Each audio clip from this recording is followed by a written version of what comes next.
Pagkatapos ng 100 taon, lahat tayo ay nakalibing na. Amen? Nakalibing na rin, sigurado, ang ating mga minamahal, ang ating mga kamag-anak, ang ating mga kaibigan, ang ating mga kakilala. At pagkatapos ng 100 taon, iba na rin ang mga tao na nakatira sa ating mga bahay, sa ating mga tahanan na kung saan pinaghirapan nating pagawa at patayo. May mga ibang tao na rin ang magmamay-ari ng mga bagay ng ating mga inipon. Pagkatapos ng 100 taon, ang kotse na binayaran natin at inutang, wala na rin.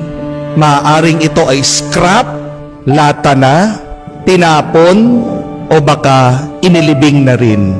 Pagkatapos ng 100 taon, yung ating trabaho na pinagpaguran, ini-stress, palaging iniisip, binigay na sa iba.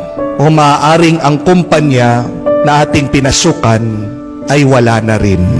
Pagkatapos ng 100 taon, yung mga kaaway natin na kinaiinisan, nakabaon na rin. At pagkatapos ng 100 taon, kahit ang ating mga kaapu-apuhan, hindi man tayo maaalala, makikilala, o matatandaan. Pagkatapos nating mamatay, larawan na lang tayo.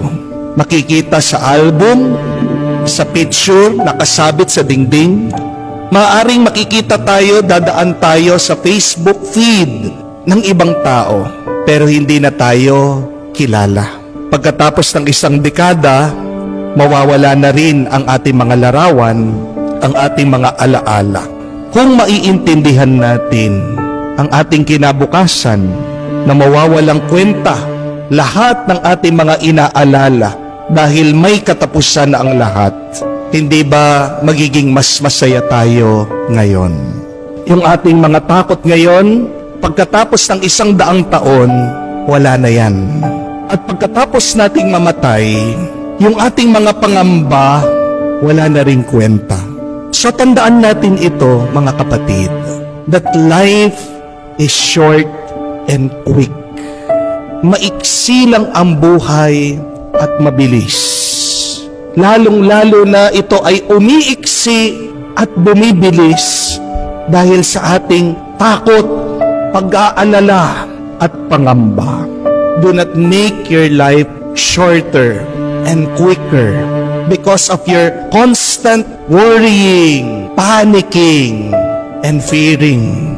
Baka sa huli, magsisi ka na inubos mo ang iyong buhay sa kakaisip at sa pag-aalala. Jesus is challenging us to live life to the fullest, to make most of our life here on earth. May katotohanan ang kasabihan that if it doesn't matter in 5 years, then don't spend 5 minutes on it.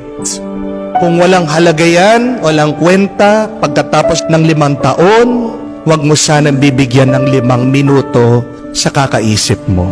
Kaya din po si Jesus, palagi niyang utos sa atin, huwag kayong matakot, huwag kayong mangamba.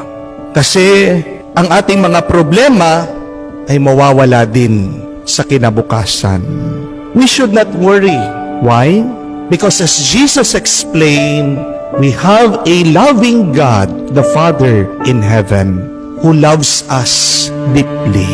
And since we have a God who takes care of us, who provides for our needs every day, why should we spend 1 second worrying? Sabi nga ni Jesus, kahit na ang mga hayop na lumilipad, mura lang na binibili, ay hindi pinapabayaan mamatay ng Diyos. Tayo pa nga mga tao na ginawa sa muka at wangis niya. Tayo pa kaya mga tao na tinatawag niya mga anak. Tayo pa nga